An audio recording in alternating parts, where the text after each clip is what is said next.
Chelsea Manalo. Hindi inasahan ni Michelle D., ang Miss Universe Philippines 2023, na magiging laman siya ng balita kaugnay ng isang isyu sa social media.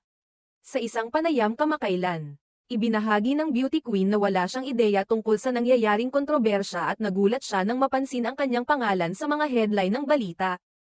Ang isyu ay nag-ugat umano sa di umano'y pag-unfollow sa kanya ni Chelsea Manalo, ang kasalukuyang Miss Universe Philippines 2024, sa social media.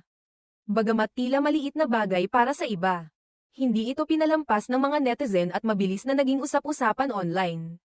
Sa isang media conference matapos ang event ng Angels Walk 2025, nakausap ng ilang miyembro ng entertainment press si Michelle. Isa sa mga naitanong sa kanya ay ang tungkol sa pagkaka-unfollow ni Chelsea. Dito, malinaw ang naging sagot ni Michelle, wala siyang alam sa issue at nabigla rin siya gaya ng karamihan. I was complete